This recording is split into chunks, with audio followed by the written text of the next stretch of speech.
Scomo's push to remove COVID requirements. Let's have a look. Hello everyone, Florian.Heise here, and welcome to another episode of HeiseSays. Now, as many regulars of you know, I have been working on my house. We're doing a renovation here, and for the last few days, or weeks really, I've been stripping and sanding and preparing one whole elevation of our house. Now, that means I'll usually put my earphones in and just play stuff on YouTube. But I'll be up on a ladder with a sander and just either doing fine details or just getting all the pine where the board's prepared. We're almost ready to paint. I've got to go out and get a bit of bog and patch up some of the holes. Generally, the weatherboard's pretty good, and I managed to get all the paint off and clear it up nice. And so, today's plan after recording is to go to Bunnings, where else, patch it all up with the kids, get them doing it on the bottom, and then sand it up. But what I'm doing is I'm listening to YouTube, and you'll get ads appear, and I can't skip them, and often I can't hear stuff anyway, because I'm using the new Apple Pros, because they can cancel sound, which is really good when you're using power tools. And an advertisement came up for the United Australia Party, and there he is prattling, going on and on about lockdowns, this and that, and COVID, this and that. And this may just be my perspective, but is that even something people are worried about anymore? Because, the Russian invasion has cured the world of COVID. The floods have cured Australia of COVID. It's dropped from media's attention. Sure, they're people trying to use it to amp up fear, but I think the longer it goes, and the less impact it has on people are not going to give a shit anymore. And I honestly wonder if this will be an election issue. I think it'll be more tied to housing. The housing affordability is going to be a huge issue, as it is at every bloody election. And you're also going to have inflation, which is going up higher and higher. That's going to affect people. Petrol prices. I guarantee you there'll be people at questions for politicians going, what are you going to do about petrol? Or, why is my food so expensive? Or little Jimmy's, Mars bars costing triple what it used to. What are you doing about it, politician? So is this strategy, particularly from the UAP, of focusing on this one topic, going to bite them? And is Scomo's push to remove all of the COVID requirements as fast as possible to essentially make it a less significant political issue? What do you reckon, everyone? That's what I suspect may be happening here. There always going to be some nutters that forever are going to be prattling on about this one way or another. Okay, they're either going to think everyone's on the verge of death from COVID, or everyone's on the verge of death from the vaccines, where most people don't give a shit. Okay, it's done, it's over, let's just get on with our lives. I somehow think that's going to be the norm. We don't have to check in anymore. I've never done this stupid elbow handshake. I shake hands with people like normal. I couldn't give a shit if anyone I meet or do business with is vaccinated or not. It's not really something I care about. So, am I the minority here? Am I the minority? My concern in this election is, insane inflation, insane housing costs, the government imposition on our lives. I am concerned with the amount of lockdowns and restrictions that the government placed on us. A lot of that was coming from the state level. Here's the thing. We need to shift to push for state. I would love to have some minor parties in the House of Reps at a federal level, sitting in the House of Reps, not just the Senate. I'd love to see a bit of a mix of them, a significant number, to counterbalance the Greens.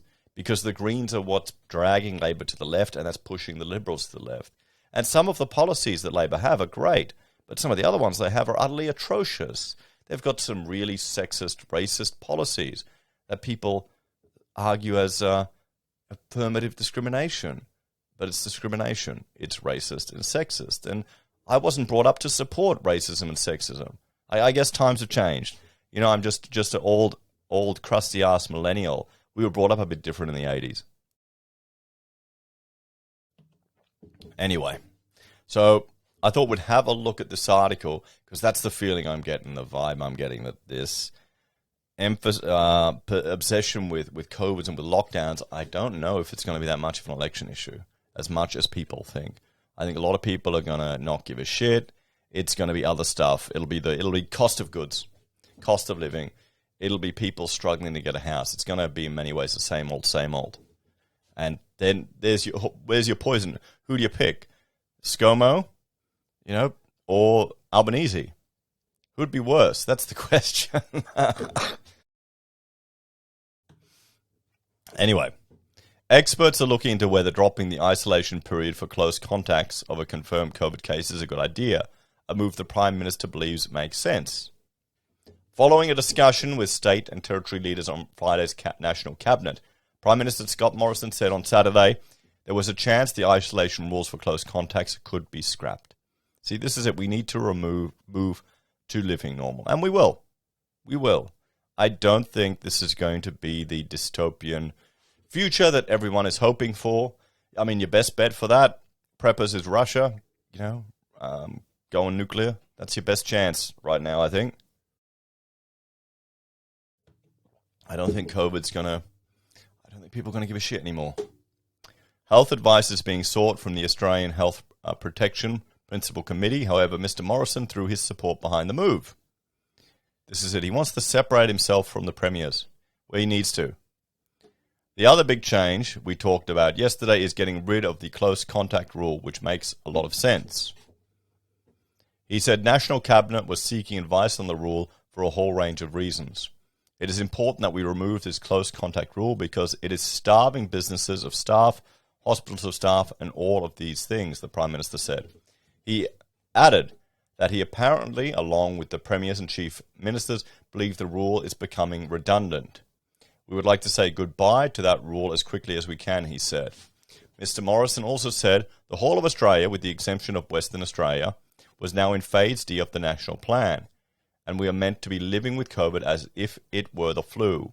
Well, there's another illness that's been doing the rounds that I've caught, that my wife has caught, that my mother has caught, my sister-in-law has caught, that's gone through all our kids, and you'll see it in the last few videos, last couple of weeks, where I've been coughing, and it's this bastard of a chest infection. It's hardly anything, but when you're talking, it's a little tickle, and it's annoying. But it lasts about 2 weeks. So there you go, and it's not COVID. So there's other stuff still going around. We still have to live with it.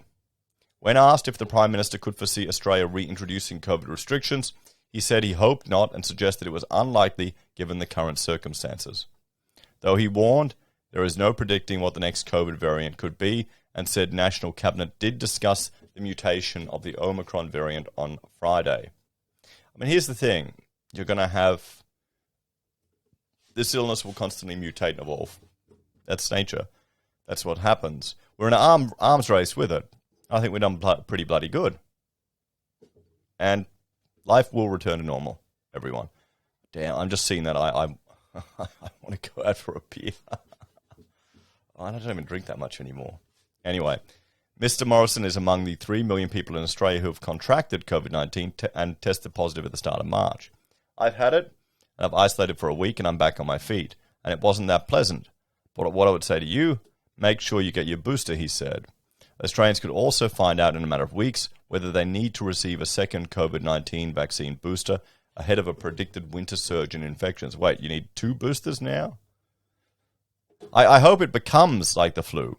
Okay, when you're saying to me it becomes like the flu, then these boosters and vaccines are only for people in certain industries. Normal people don't need to get a flu vaccine. I think last time I got one was when I was going overseas. Other than that, I haven't bothered. Probably because I'm lazy, but still. National Cabinet also agreed to a transition away from PCR testing for healthy people with mild respiratory illnesses, and instead promoted voluntary self-isolation for this group while symptomatic. So, some sensible things coming out of National Cabinet. Let's have a talk about it. So what do you think, guys?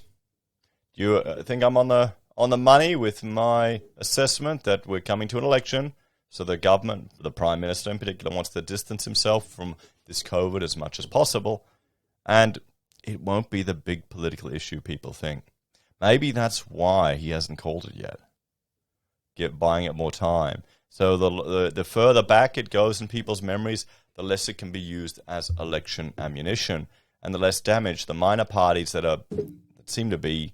I mean, UAP pretty much feels like a one policy party, at least with One Nation and the Liberty and Democracy Party. I got it right. You've got a variety of other policies there. What do you reckon? It'll be interesting to see what happens at this election. I think it's a good move. I think we need to return to living as normal, and this hopefully will just be a blip in history. Maybe I'm being overly optimistic, but won't it be good if we just bitch about all the normal stuff again? I mean, maybe it's just me. I've stopped living. Well, I don't even worry about it anyway. When we were in the height of the pandemic, I think right back at the beginning, I was a little concerned. But now, it's been long enough. We'll be fine. What do you reckon, guys? Let me know your thoughts and opinions on this one. And who do you intend to vote for at the election?